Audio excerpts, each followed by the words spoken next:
All right, let's finish this one. So we have a movie theater, and they're offering a club membership. So for the nominal fee of $75 a year, you only have to pay $2 per movie.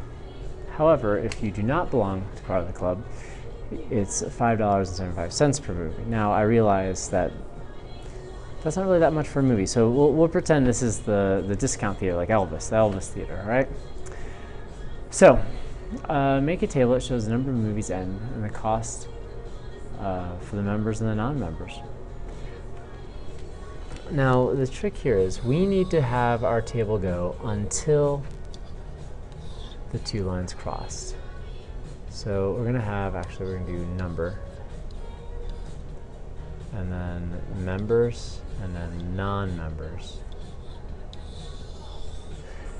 And so all graphs, we really want to start at 0 because that y-intercept is so important.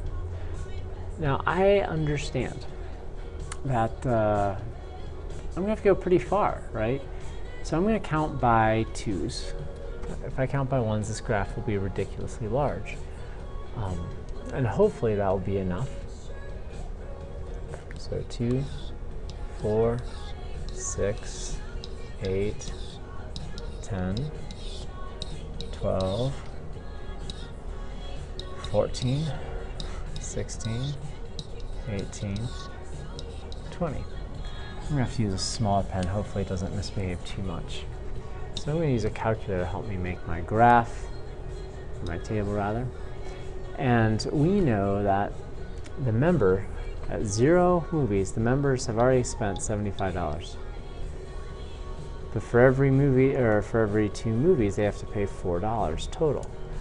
So 4 plus 75 is 79, and we'll just continue the pattern. So 79 plus 4 is 83, 87, 91, 95, 99, 100. I'm adding 4, right? 103. That's a 3. 107, 111, and 115. If I look at the non-members, I go to no movies, I don't pay anything because there's no membership fee. But for 2 movies, it's going to be 575 plus 575 for a grand total of $11.50. So every 2 movies is $11.50. $11.50. So then 4 movies is going to be $23. I say 23, I start writing it 3 first. Brilliant.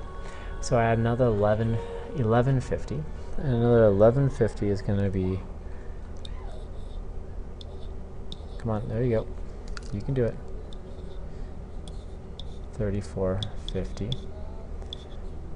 Another $11.50 is going to be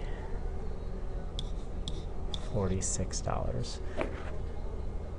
So I noticed that every 4 movies is $23, so that's going to be $69.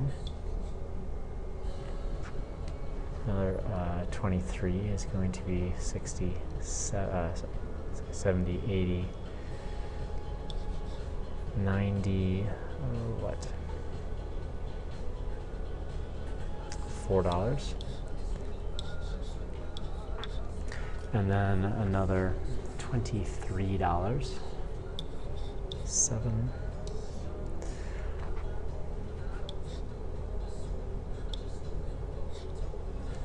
Right. Let's just double check. There's nothing more embarrassing than a math teacher doing math wrong, right? Yep, there we go. And so notice how it just became more expensive right before 20 movies. So I'm not going to fill in the rest of my table. I have enough data. So when I make a table, or a graph rather, the independent variable has to be listed on the x-axis, and the independent variable is movies, or number of movies, to be more explicit. 1, 0, 1, 2, 3, 4, 5, 6, 7, 8, 9, 10, 11, 12. I'll also need my other variable. My other variable is going to be costs, right? Dollars. Oh, come on. There we go. We're going to select that. I'm going to shrink this a little bit. So we have cost, and obviously cost is in dollars. And so we're going to go all the way up to $120, right? So I should probably count by, well, what should I count by? I count by tens.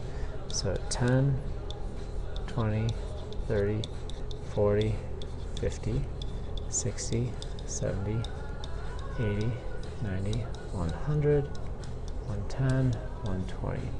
And the one thing I'm really missing right now is a title. So this graph is comparing, and that's why I want two lines on one grid so I can make this comparison. Comparing member and non-member cost. And so I will now plot the points. And I'm going to use red for the members. I'm going to use pink for the non-members.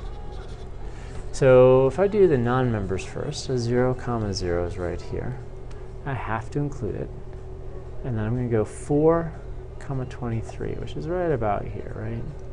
So not quite halfway between 20 and 30. So then 8 is at 46. It's just a little bit past halfway. I know, I'm not plotting every point, but you'll see why this works out. And then 12 is 117. Sorry. I have a bad scale, don't I? Why do I have a bad scale? I don't get to 20. So obviously I have to redo, and it's okay to have to redo things. My 0, 0 point will still work out just fine. So I need to get to 20. Well, that means each has to be 2 movies. 2, 4, 6, 8, 10, 12, 14, 16, 18, 20. I don't need this, 22 and 24. So now this will make a whole lot more sense. I can get the whole of the table on the grid. So back to my plotting, 0, 0 still is applicable. 4, 23. It's going to be right about here, a little less than about a quarter of the way up. 8, 46. It's a little bit past halfway. Then 12, 69. It's going to be just below 70. Hope you can see that okay. 16 is going to be at $94, just about halfway. And 20 is going to be just below 120. And if I take my straight line tool, hopefully I'll get to my straight line tool, I can connect all of these dots. And it's a straight line, right? And all of the things that are not included, that I did not put little dots on, will be on the line. Well, if I go through this whole same process with the members, at 0 movies, it already costs $75. Here's a little trick. At 20 movies, it's $115, which is right here, right? So really, I only need 2 points from this table to graph, and that's pink. I don't want pink. I want red this time. There we go. And any two points would work. We learned about finding the slope, right? So then, let's write our equations.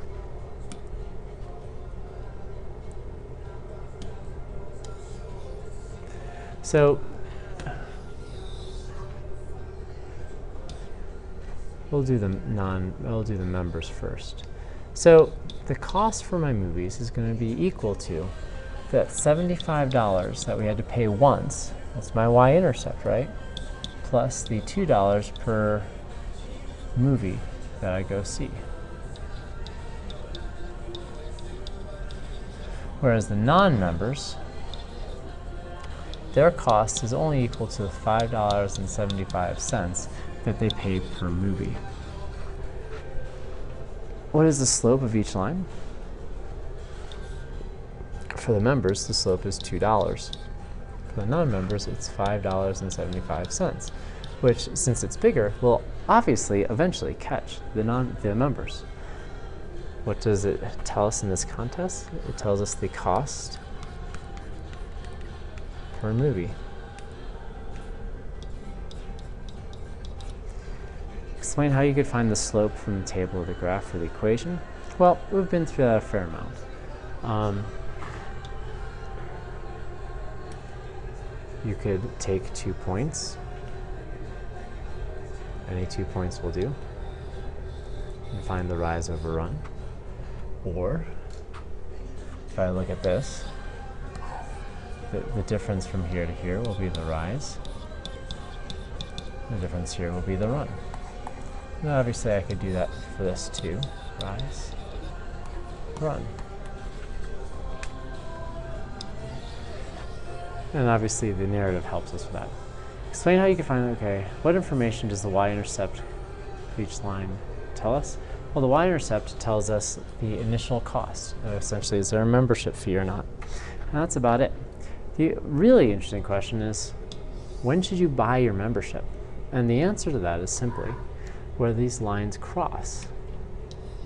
If I plan on going to 19 or more movies, I know that the membership is going to make sense. But if I go to less than 19 movies a year, I will end up losing money by buying that membership. So I would have to evaluate how many movies I plan on seeing in the year to see if it was cost effective to get the membership.